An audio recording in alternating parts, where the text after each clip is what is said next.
Rezeki katanya ditentukan oleh Allah. Jadi ada orang kaya, ya takdirnya memang dia kaya gitu. Ada orang yang tidak terlalu kaya lalu mengatakan, ya takdirnya saya memang segini gitu. Apakah betul 100% di situ Allah bermain? Dan sama sekali tidak ada kaitannya dengan upaya seseorang untuk membuat itu berbeda. Kan banyak yang belum bisa mempertemukan itu antara upaya manusia dengan kehendak Allah. Nah, bagaimana cara Allah bekerja? Kan itu yang belum dipahami. Betul? Apakah betul Allah itu seperti itu, sewenang-wenang menentukan rezeki si A 1 juta, si B 10 juta, si C 100 juta, si D itu 1 miliar, si E itu 1 triliun, apa begitu? Saya ingin bertanya aja sejujurnya pada kalian semua yang ada di sini. Kalau kalian punya Allah model kayak gitu, mau memang? Pokoknya kamu sudah dinas sejak lahir, kamu ini memang calon orang miskin.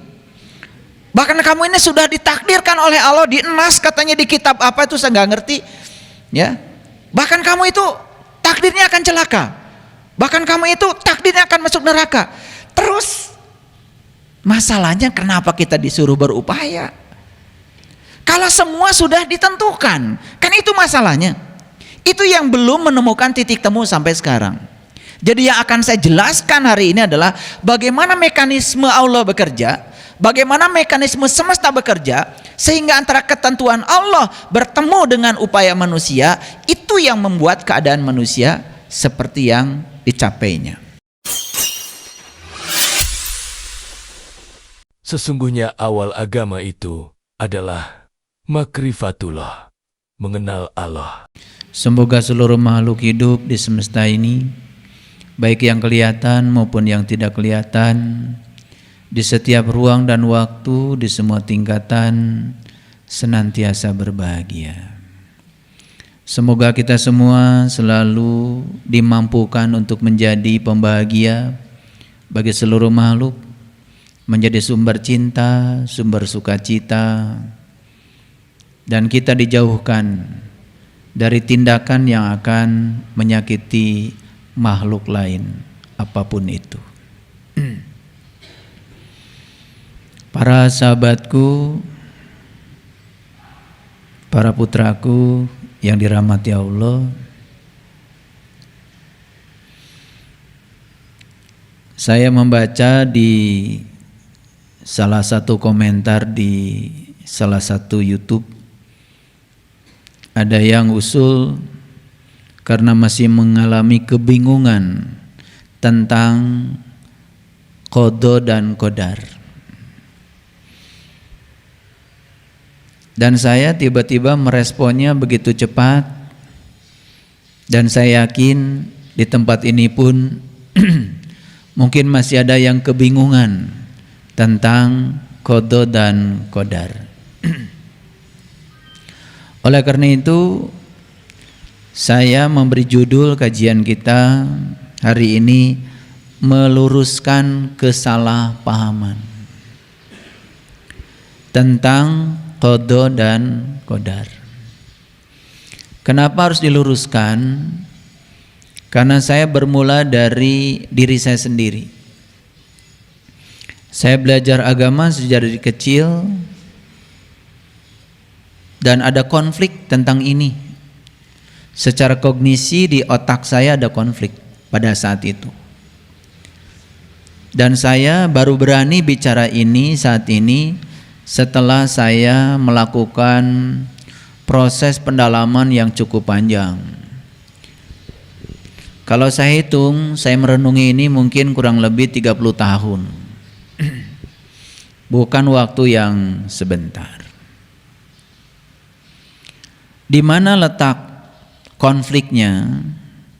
Selama ini kita memahami bahwa qada dan qadar itu adalah ketentuan Allah yang tidak bisa diubah,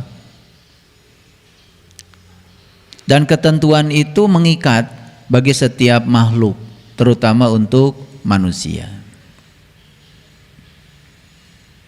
Bahkan selama ini kita memahami rezeki sudah ditentukan oleh Allah. Umur sudah ditentukan oleh Allah. Jodoh sudah ditentukan oleh Allah.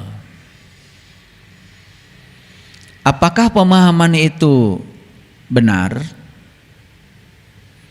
Ada benarnya, tetapi harus hati-hati menerapkannya. Karena kalau memahami itu dangkal, itu akan menimbulkan sikap apatis. Contoh, saya kan sudah ditentukan oleh Allah rezekinya segini. Memang takdir saya, nasib saya harus jadi orang miskin. Ya sudah, saya berserah diri saja kepada Allah, karena ini sudah jadi ketentuan Allah. Bahaya nggak sikap seperti itu? Bahaya. Umur saya sudah ditentukan oleh Allah. Jadi buat apa saya harus makan sehat? Buat apa saya harus belajar mensucikan jiwa saya? Buat apa saya harus belajar membereskan mental saya? Toh umur saya kan sudah ditentukan Allah. Nanti juga pada saatnya kan saya mati. Terus buat apa saya harus olahraga, susah-susah hidup sehat? Kan umur saya sudah ditentukan Allah. Bahaya nggak kalau gitu? Bahaya. Dan banyak hal lain yang sampai hari ini masih mencengkram pikiran kita. Pemahaman tentang qada dan qadar yang semacam itu masih bersifat umum dan masih menjadi paradigma di kebanyakan orang. Jadi hati-hati memahami kajian saya hari ini, karena saya akan memberikan sedikit lompatan, ada transformasi kesadaran. Saya bukan mau menegasikan peran Allah, tidak. Karena dia sang kehadiran, dia sang keberadaan. Tidak ada satu peristiwa pun di semesta ini yang terjadi tanpa kehadirannya, tanpa keberadaannya. Seorang ibu tidak mungkin punya anak kalau tidak ada kehadiran Allah. Bahkan seorang ibu tidak mungkin bisa ngeden melahirkan anak kalau tidak ada kehadirannya. Jadi kehadirannya tentu saja sangat penting. Keberadaannya tentu saja sangat penting. Oleh karena itu, pahami betul kajian kita hari ini, karena saya akan mengajarkan cara menerapkan pemahaman tentang qada dan qadar yang benar. Jadi kalau saya baru berani bicara ini 30 tahun, berarti ini adalah sebuah analisis yang sangat panjang. Dan mengapa ini harus diluruskan? Karena ada bahayanya. Bahayanya adalah ketika ada paradigma yang mengikat seseorang lalu menimbulkan sikap apatis. Nah, sikap apatis itu membuat seseorang menjadi sulit untuk keluar dari zona tertentu untuk memasuki zona lain yang lebih baik. Lalu diiringi dengan sikap pasrah yang keliru. Itu juga menjadi sangat berbahaya.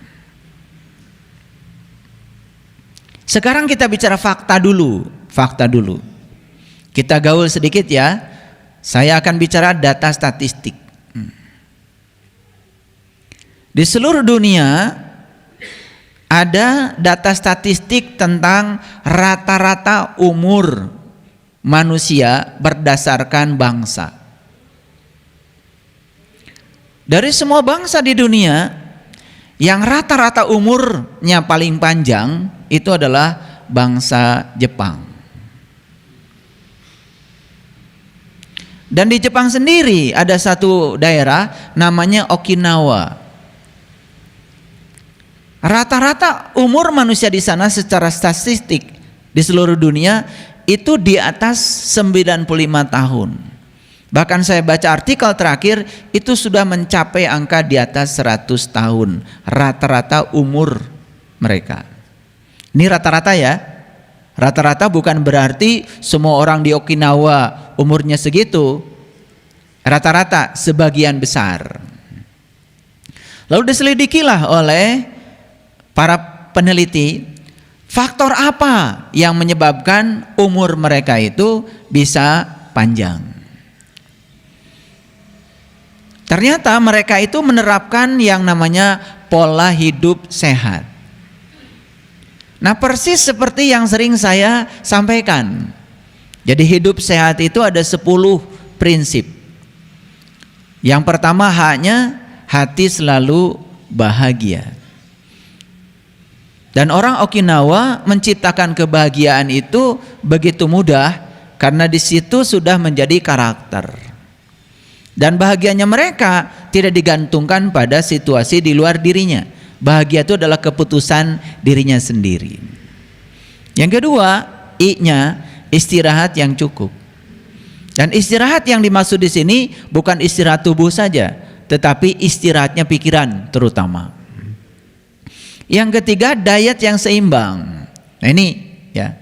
Mereka sudah menerapkan sebuah pola hidup di mana makanan yang ada di alam itu sudah siap makan. Makanya mereka menyantap makanan langsung dari alam.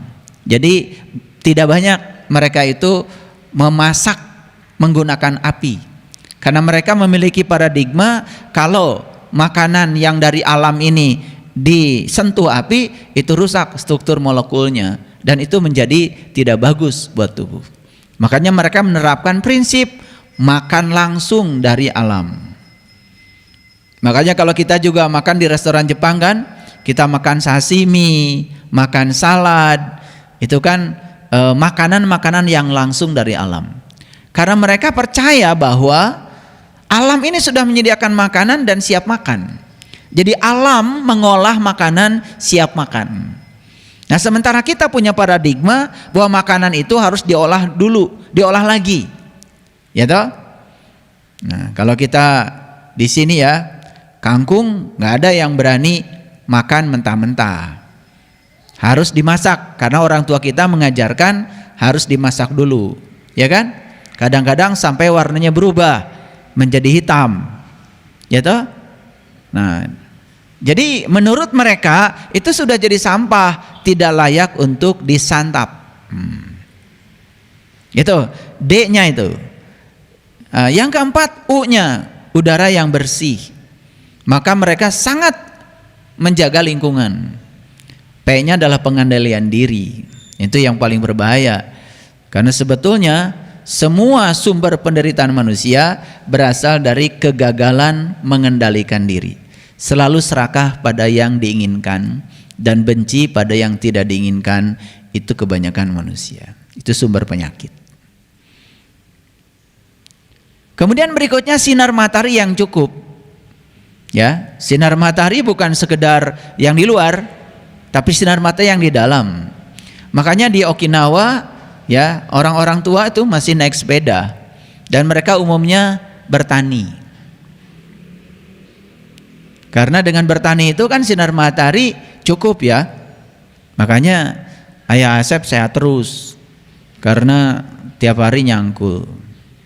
Ya bertani, jadi sinar matahari nggak akan kurang. Mungkin di sini kalau dites siapa yang paling cukup vitamin D3-nya, saya yakin Ayah Asep.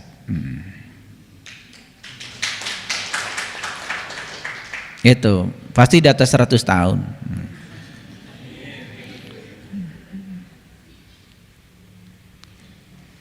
Lalu energetik berolahraga, energetik bekerja. Jadi di sana semua orang tidak boleh menganggur. Jadi harus selalu memiliki mobilitas fisik yang tinggi, energetik. Nah, kita suka salah ngomong, kadang-kadang suka sosok Inggris. Kamu energik sekali, udah salah itu. Makanya jangan asal ngomong. Dalam bahasa Inggris tidak ada energik, yang ada energetik. Energetik itu berenergi. Nah kita suka ngomong asal kan, sok-sok asing gitu. tapi gak tepat. Energik, nggak ada itu, nggak ada. Yang ada tuh energetik ya, energetik itu berenergi. Kalau energik saya juga nggak tahu artinya apa. Lalu S, sehat ya, H, hubungan sosial. Hubungan sosial itu itulah ya, luar biasa ya. Hubungan sosial bukan sekedar hubungan dengan manusia, tapi hubungan dengan alam, hubungan dengan tumbuh-tumbuhan, hubungan dengan binatang. Itu dijaga betul keseimbangannya. Jadi orang-orang yang sudah tinggi tingkat peradabannya, terutama mencapai kesadaran yang tinggi, dia sangat hati-hati ya, sangat hati-hati. Itu akan sebutnya pola leluhur kita di Priangan ya, dengan prinsip sili asa, sili asi, sili asu, sili wawangi, sangat menjaga. Kemudian A, air putih yang cukup. Itu karena bumi mengajarkan bahwa 75% bumi itu adalah air. Karena ini adalah bumi kita, bumi mikro kita, 75% bumi kita ini harus isinya air. Dan ternyata mereka menerapkan pola makan 80 berbanding 20. Jadi hanya 80% lambung mereka diisi makanan, 20% kosong. Nah, struktur makanan yang bagus ya, di bawahnya air, setelah itu buah, sayur, lalu di situ ada macam-macam ya, ikan-ikan. Nah, kalau perlu nasi di atas, itu pun hanya 80%. 20% lambung kita harus kosong. Sebetulnya kan itu prinsipnya Nabi Muhammad. Makanlah sebelum lapar dan berhentilah makan sebelum kenyang.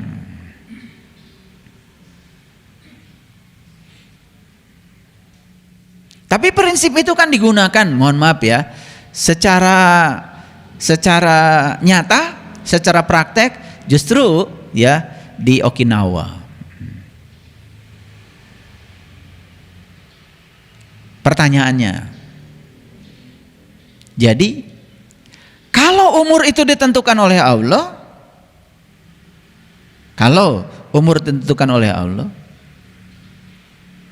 kan harusnya tidak boleh ada satu komunitas tertentu yang umurnya panjang, tidak boleh juga ada komunitas tertentu yang umurnya pendek. Ya suka-suka Allah dong.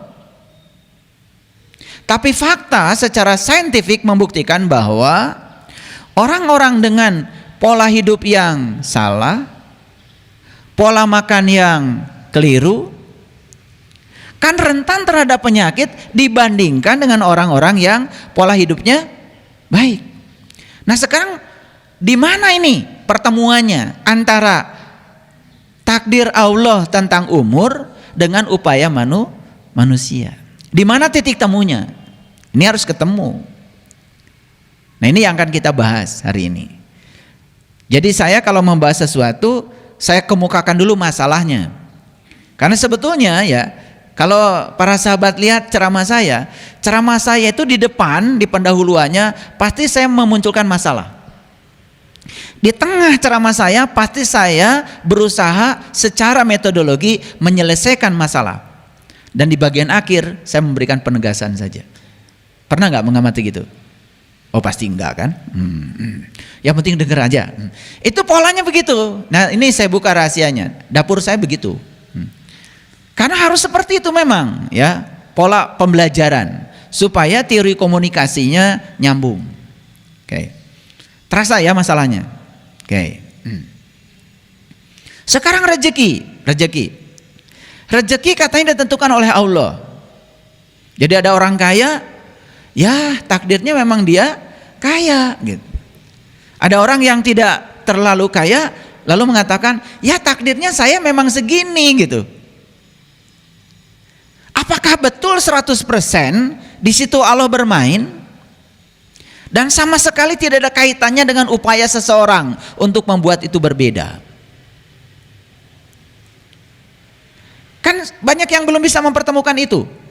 Antara upaya manusia dengan kehendak Allah. Nah, bagaimana cara Allah bekerja? Kan itu yang belum dipahami. Betul?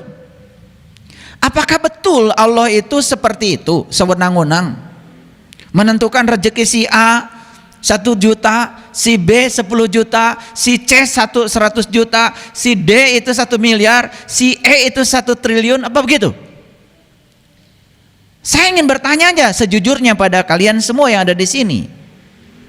Kalau kalian punya Allah model kayak gitu, mau memang? Pokoknya kamu sudah dinas sejak lahir, kamu ini memang calon orang miskin. Bahkan kamu ini sudah ditakdirkan oleh Allah, dinas katanya di kitab apa itu saya nggak ngerti, ya. Bahkan kamu itu takdirnya akan celaka. Bahkan kamu itu takdirnya akan masuk neraka. Terus masalahnya kenapa kita disuruh berupaya? Kalau semua sudah ditentukan, kan itu masalahnya. Itu yang belum menemukan titik temu sampai sekarang. Jadi yang akan saya jelaskan hari ini adalah bagaimana mekanisme Allah bekerja, bagaimana mekanisme semesta bekerja, sehingga antara ketentuan Allah bertemu dengan upaya manusia, itu yang membuat keadaan manusia seperti yang dicapainya. Paham? Jadi sudah terbayang ya? Kira-kira dari judul ini terbayang kan? Nah, itu yang harus kita luruskan. Karena selama ini banyak sekali orang yang ketika ditanya kenapa kehidupan kamu seperti itu, pasti jawabannya takdir. Pasti jawabannya nasib. Karena Allah sudah menentukan saya seperti ini. Bahkan nih, ada orang sakit pun dia mengatakan, "Kenapa kalian sakit?" Dan dia mengatakan, "Saya sakit karena sudah takdir Allah." Padahal di Quran tidak ada satu ayat pun yang mengatakan kalau sakit dari Allah. Sehatnya dari Allah ada. Faiza maridtu fahuwa yasfin. Apabila kamu sakit, dia yang menyembuhkan. Ayat itu ada. Tetapi tidak ada satu ayat pun yang mengatakan ketika kamu sakit, aku yang ngasih penyakitnya lo, gitu. Gak ada. Nah, oleh karena itu untuk meluruskan pemahaman ini, saya hindarkan diri saya dari persepsi saya. Saya akan banyak berselancar menggunakan ayat-ayat kitab suci. Oleh itu agak banyak hari ini saya memasuki ayat-ayat kitab suci, tetapi tentu dengan pemahaman yang agak berbeda. Bukan pemahaman yang baru. Karena pemahaman itu memang berlapis-lapis kan. Bukan berarti pemahaman yang lama salah. Enggak, saya tidak akan menyalahkan yang lama. Cuman yang lama kurang tepat. Itu aja. Saya tidak akan menyalahkan. Supaya sopan, kurang tepat. Karena kalau disalahkan kan suka marah. Kalau kurang tepat walaupun salah masih tenang. Ya kan? Ya kan? Oke. Jadi supaya kalian tenang aja. Baik, sudah dipahami ya judul ini ya? Oke. Kalau sudah dipahami, mari kita masuk pada kajian kita. Ini udah masuk pada inti kajian kita. Jangan kaget ya. Saya sudah coba searching ya tentang qada dan qadar. Bahkan saya coba lihat banyak artikel, bahkan ratusan artikel yang sudah saya baca, sama gak ngertinya saya maksudnya baca artikel itu.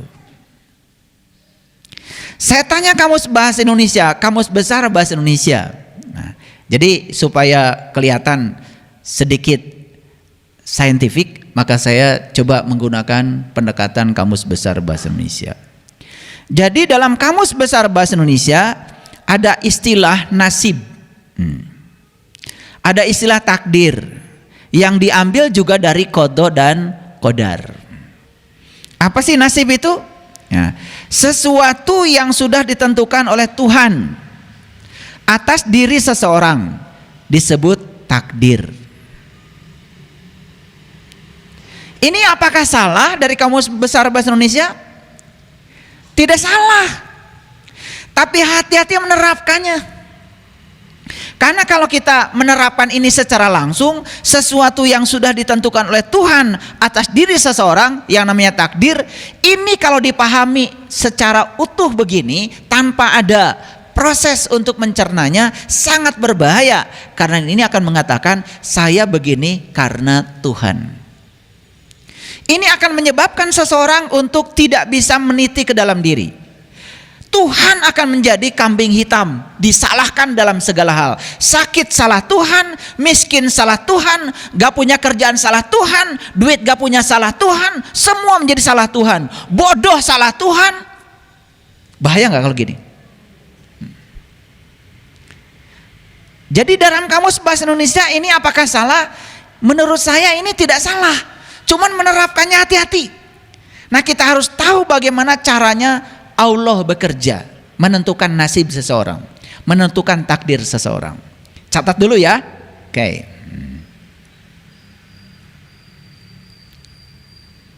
Makanya ada yang namanya keberuntungan, ada yang namanya kemalangan, gitu kan? Sesuatu yang berhubungan dengan keberuntungan disebut baik. Sesuatu yang berhubungan dengan kemalangan disebut buruk. Lalu kamus ini mengajarkan kita untuk menilai baik dan buruk. Padahal kita sudah tahu baik dan buruk sebetulnya bukan buatan semesta. Baik dan buruk buatan pikiran manusia. Setuju? Baik dan buruk adalah penilaian.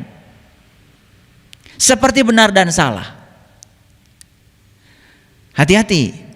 Tuhan tidak pernah terjebak baik buruk. Tuhan tidak pernah terjebak benar dan salah. Karena Tuhan itu adalah kebenaran. Al-haqqu mirabbika fala takunanna minal mumtarin. Allah itu adalah kebenaran. Kebenaran tidak terjebak oleh baik dan buruk. Kebenaran tidak terjebak oleh disukai atau tidak disukai. Kebenaran tidak terjebak oleh benar dan salah. Pahami dulu sampai di sini, mengerti? Oke, baik. Jadi yang paling berbahaya adalah ketika kita memiliki keberuntungan, kita mengatakan Tuhan sayang pada saya. Tapi ketika kita mengalami kemalangan dan kita akan mengatakan Tuhan tidak sayang pada saya.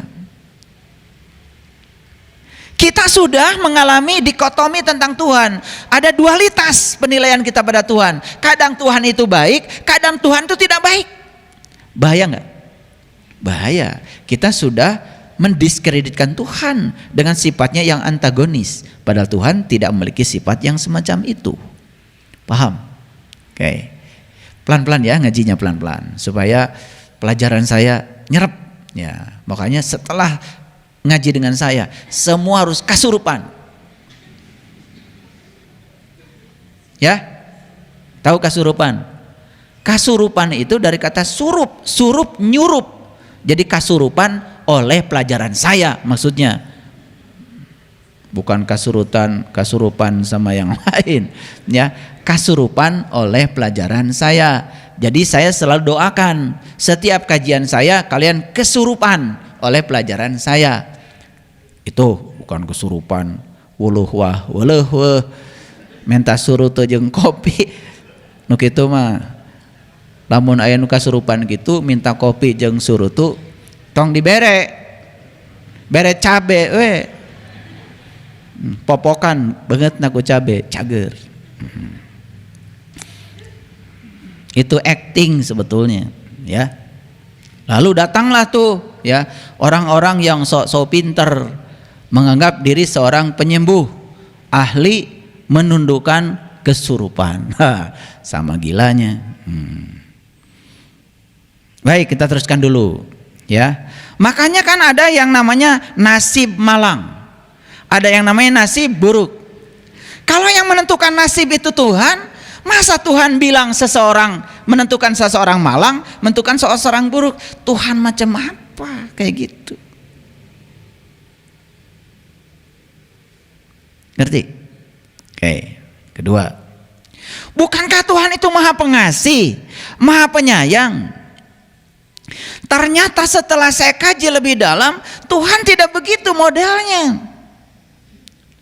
Tuhan itu menyediakan rezeki yang sama buat semua orang, menyediakan kebahagiaan yang sama buat semua orang, menyediakan yang sama buat semua orang.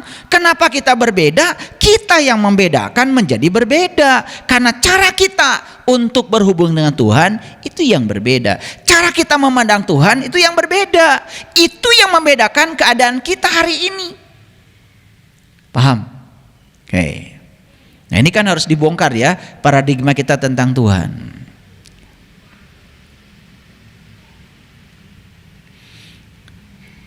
Ada banyak istilah ya di dalam kamus bahasa Indonesia.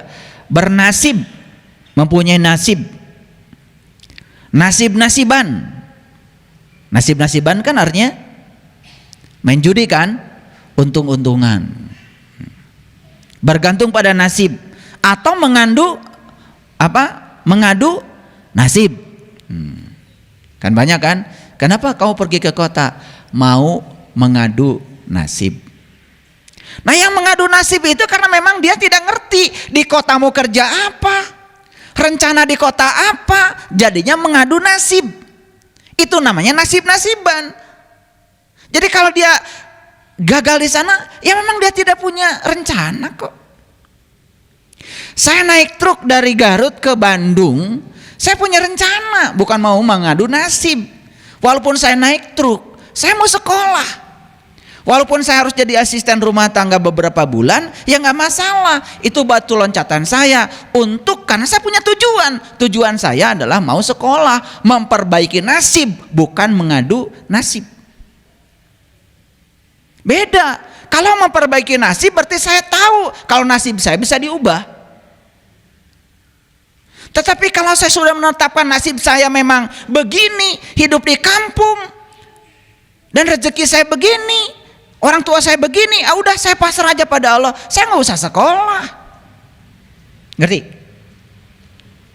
Oke. Jadi kalau begitu, sebelum saya lanjut, apakah nasib bisa diubah? Bisa. Kalau nasib bisa diubah, apakah kita melawan ketentuan Allah? Kan kalau kita berpikir lebih jernih, lebih jujur, di satu sisi kita mengatakan nasib ditentukan oleh Allah, di sisi lain kita disuruh mengubah nasib, kan kita disuruh melawan Allah. Betul? Kak Hartos?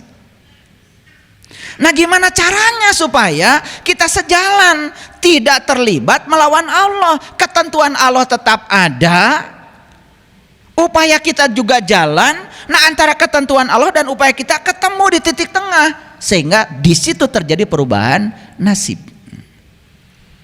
Itu yang mau kita kaji. Lanjut dulu ya, senasib. Ngerti ya?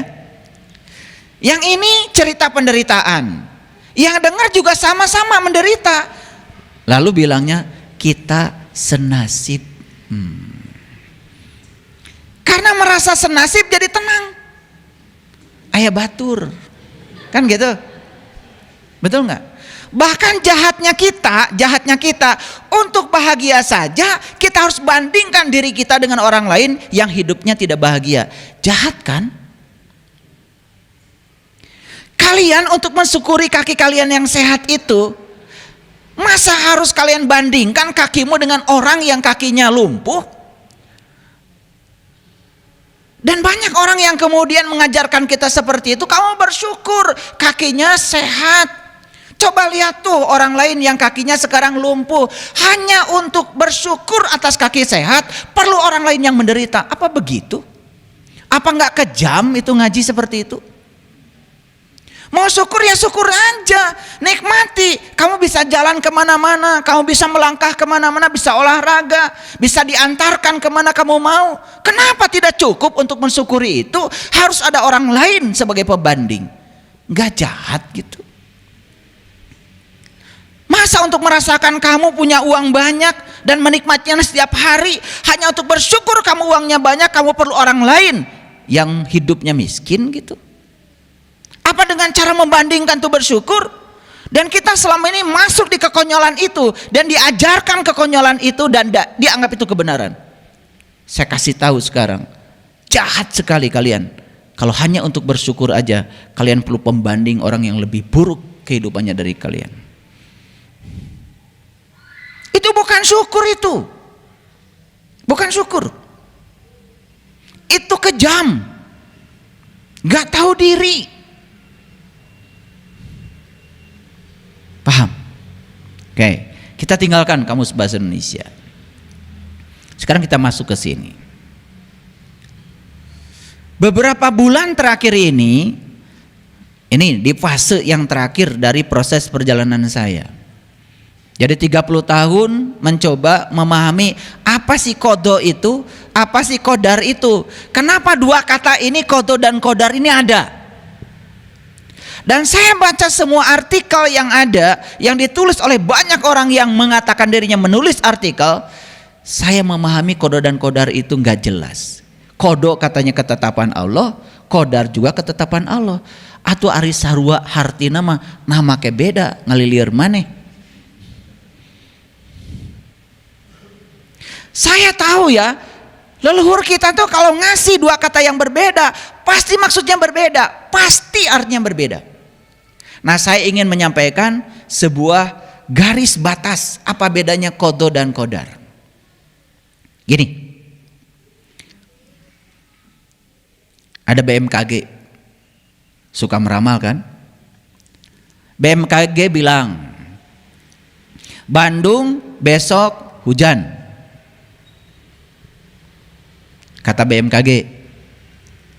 Pernah nggak kalian berpikir, bagaimana caranya BMKG bisa bilang besok Bandung hujan?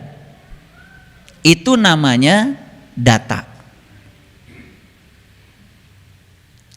Ada data yang dimiliki mereka, data tentang kelembaban, data tentang tekanan udara, data tentang suhu, data tentang sirkulasi udara, dan banyak data yang lain yang mereka miliki. Dan data itu adalah sesuatu yang sudah terjadi. Ketika ilmuwan mencoba memahami data di daerah percobaan yang sudah dilakukan percobaan, itu namanya mengintrapolasi. Nah, ini agak sains sedikit ya. Nah, makanya ada intrapolasi, ada ekstrapolasi. Nah, kalau intrapolasi itu kita bicara kecenderungan data di daerah percobaan. Ilmuwan kadang-kadang mengekstrapolasi. Data kemarin begini, bagaimana kalau ditarik garis ke sini? Itu namanya mengekstrapolasi, menarik garis ke daerah yang kita belum punya datanya, karena besok kan belum ada. Dari situlah mereka mengatakan besok Bandung akan hujan berdasarkan data yang sudah terjadi. Itu data. Nah, besok Bandung hujan atau tidak, itu namanya fakta. Jadi data bisa sama dengan fakta, data bisa tidak sama dengan fakta. Paham maksud saya? Ngeri ya? Namanya juga ramalan. Ramalan cuma dua kemungkinannya, probability dari ramalan cuma dua, karena 50-50. Iya atau tidak, terjadi atau tidak, kan begitu. Namanya juga ramalan. Ramalan nggak ada, cuma dua kemungkinannya. Ulangi, ada data, ada fakta. Data bilang, ya, dari hari ini ke sana, ya, kelembaban sekian, suhu sekian, tekanan udara sekian. Oh, kemarin terjadi hujan di kondisi itu. Diekstrapolasi ke besok, diekstrapolasi ke lusa, diekstrapolasi semua yang akan datang. Data ini, itu namanya ekstrapolasi, itu disebut ramalan. Faktanya belum tentu sama dengan data. Buktinya apa? Ramalan dia meleset karena apa? Tiba-tiba ada treatment dari alam. Apa yang terjadi? Ada badai. Tiba-tiba bibit hujan yang di atas Bandung itu dibawa oleh badai. Itu treatment alam. Bisa treatment alam secara alami, bisa juga treatment ilmuwan. Kan bisa sebetulnya hujan dikurangi. Masih ingat kan ketika Jakarta terus diguyur hujan, banjir tak tertahan, dibuat rekayasa oleh BPPT bagaimana caranya supaya hujan tidak terlalu sering turun di Jakarta. Bahkan kemarau bisa ditreatment jadi hujan. Itu namanya treatment. Treatment itu bisa dari alam secara alami, bisa juga dilakukan oleh ilmuwan. Itulah pentingnya ilmuwan. Ini ngerti nggak saya ngomong gini?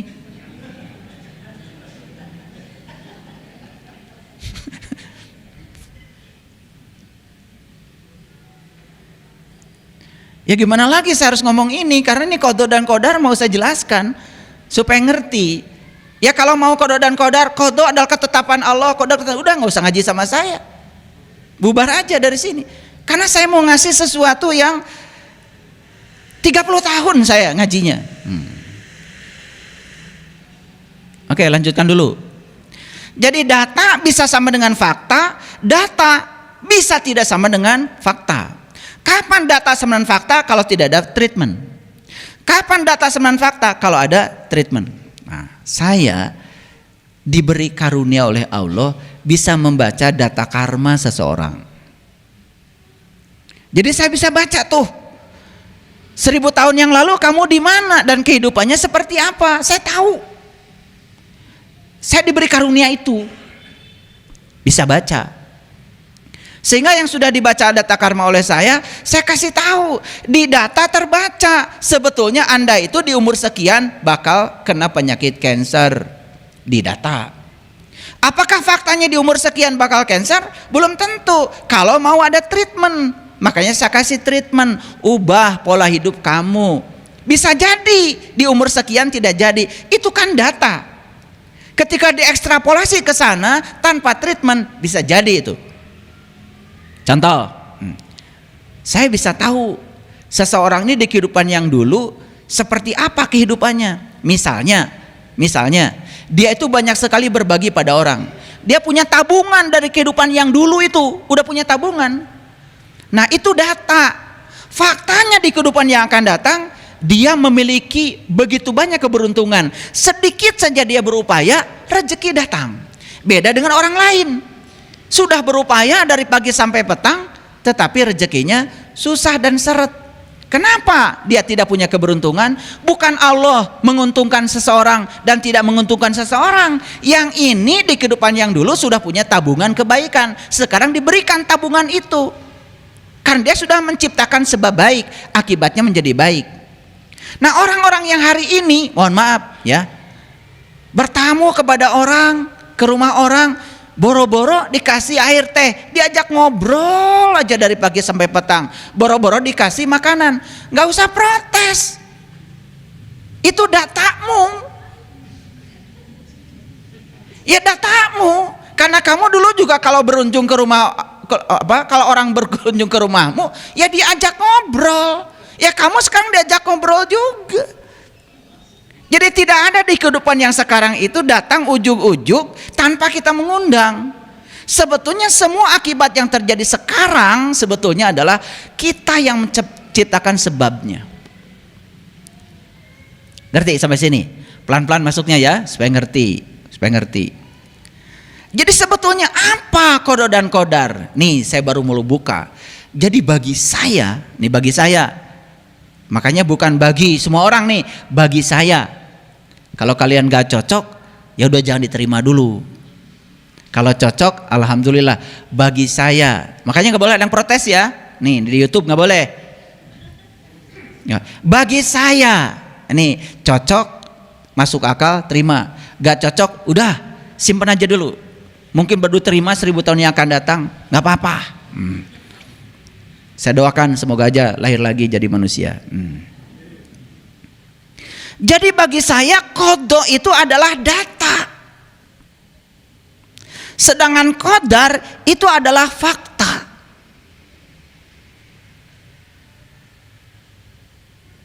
Ulangi lagi. Jadi qada itu data sebetulnya. Qadar itu fakta. Nah, sekarang kita berselancar dulu. Kita lihat beberapa artikel dari banyak ilmuwan. Saya pernah kuliah namanya fisika polimer. Apa yang saya pelajari? Yang saya pelajari itu adalah menyelidiki rantai protein dalam DNA. Di mana DNA? DNA itu ada dalam sel. Kalau kita mau menyelidiki satu atom hidrogen misalkan, itu mudah, tunggal atomnya. Tapi kalau hidrogen sudah jadi molekul H2, itu sudah dua itu.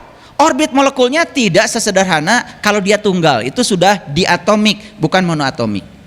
Sekarang kalau sudah bicara sel, itu sudah poliatomik.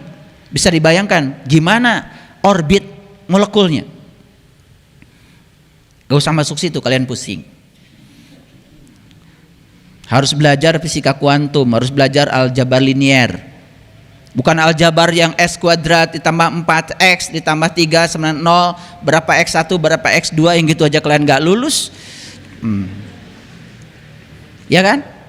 Bukan aljabar persamaan kuadrat seperti waktu di SMP kelas 1. Bukan. Aljabar linier itu berbicara tentang ruang momentum. Ya.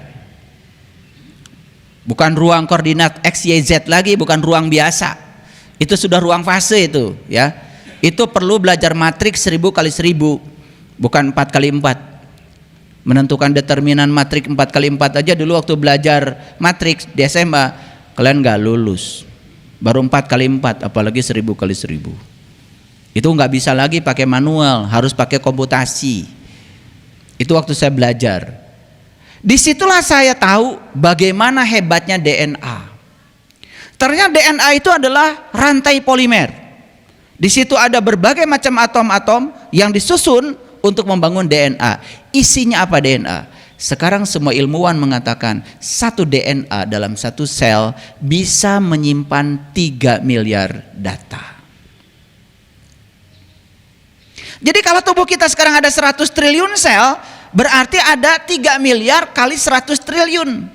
Itu HP kalian, walaupun ada kalkulatornya, suruh menghitung ini langsung mati tuh HP-mu. Coba ketik 3 miliar kali 100 triliun. Jangan-jangan kalian 1 triliunnya gak ngerti nolnya berapa. Betul gak? Begitu diketik, HP-mu itu hang. Jadi begitu banyak data di tubuh kita. Jadi oleh karena itu maka tubuh manusia ini isinya adalah data. Kenapa wajah kalian beda dengan wajah saya? Kenapa 8 miliar penduduk bumi hari ini wajahnya beda-beda? Itu yang menentukan wajah kita beda, bukan Allah. Yang menentukan wajah kita beda adalah data kita. Allah sang keberadaan, sang kehadiran hanya sebagai katalisator untuk mewujudkan itu terjadi.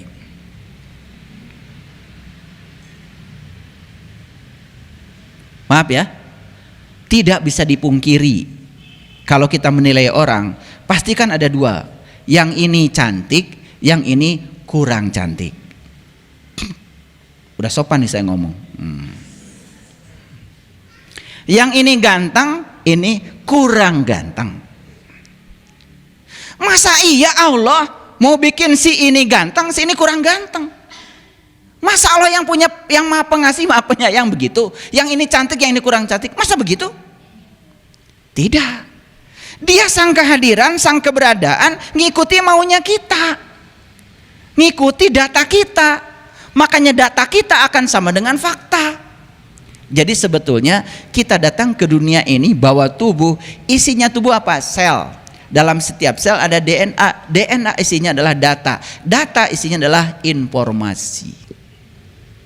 Data apa yang dibawa oleh kita ke sini sekarang? 3. Satu. Semua utang-utang masa lalu kita bawa sekarang untuk dibereskan. 2, jalan bengkok yang pernah kita lalui di masa lalu, hari ini akan kita luruskan. Yang ketiga, pekerjaan yang belum selesai di masa lalu, hari ini akan dibereskan. Itu klasifikasi data. Di dalam tubuh kita ada yang namanya batara guru di sini, pineal gland namanya. Sistem kelistrikan manusia. Makanya manusia itu cuma 2, listrik dan kimia. Makanya orang sakit berarti ada gangguan kelistrikan di tubuhnya atau gangguan kimia dalam tubuhnya. Makanya ketika ada gangguan kimia, tubuh memproduksi zat-zat kimia yang tidak menguntungkan. Seperti zat-zat yang disebut dengan adrenalin. Ada zat-zat yang menguntungkan, dopamin, serotonin, oksitoksin, ya, endorfin, itu zat-zat yang menguntungkan. Itu tergantung reaksi kimia dalam tubuh kita normal atau tidak. Yang kedua, ada sistem kelistrikan. Nah, sistem kelistrikan dalam tubuh kita juga luar biasa. Bayangkan ya, satu sel itu punya kelistrikan 1,4 volt. Sekarang kalau 100 triliun sel kali 1,4 volt, berapa triliun volt dalam tubuh kita? Itu yang disebut dengan daya yang menyebabkan kita bisa berjalan, mengangkat air di gelas, mengangkat air di ember, bisa mengangkat air di gayung, mandi dengan nyaman. Kadang-kadang kita tidak syukur ya itu ya, bisa mandi di kamar mandi, ngambil air, itu aja kadang-kadang kita sudah lupa. Baik, kita lanjut. Jadi kodo apa? Data. Kodar?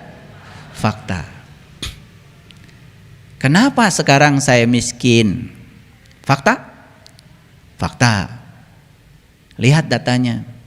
Oh, ternyata memang datanya kita ini di kehidupan yang dulu pernah kaya sih, tapi pelit.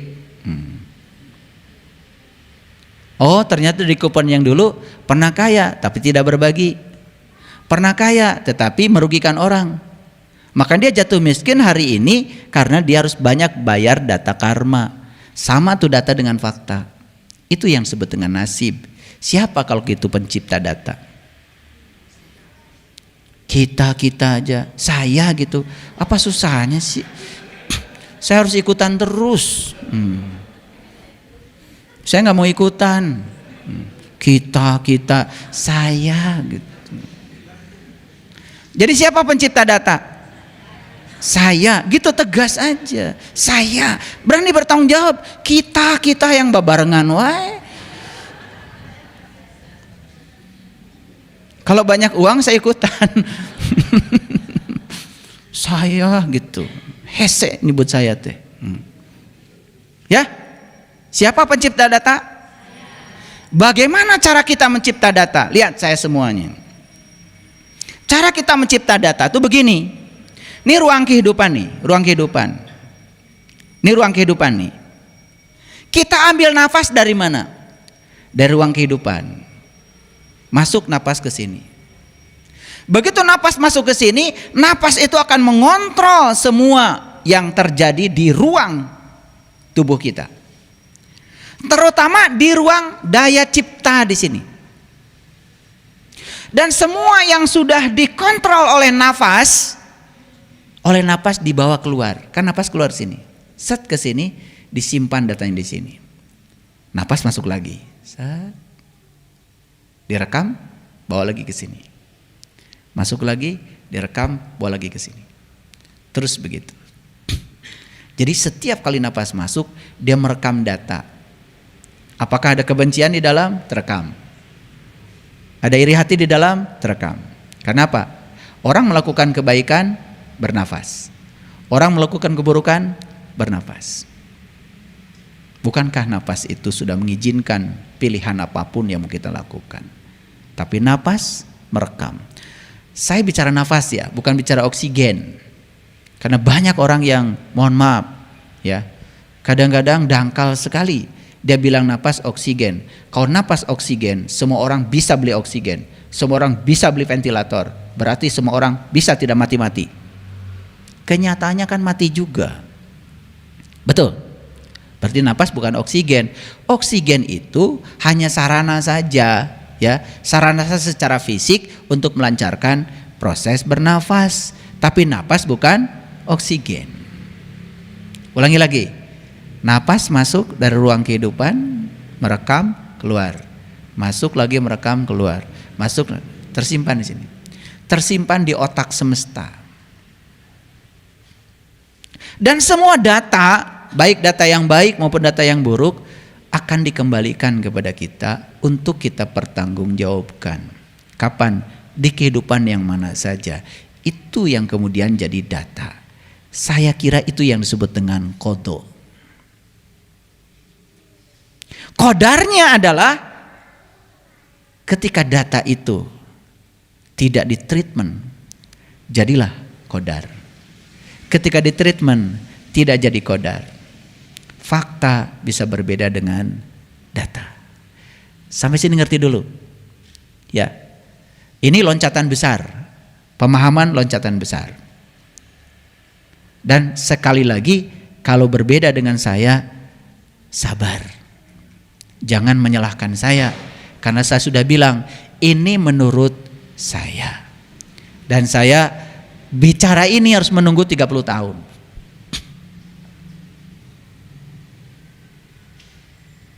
Kalian tinggal nerima aja. Betul nggak? Oke.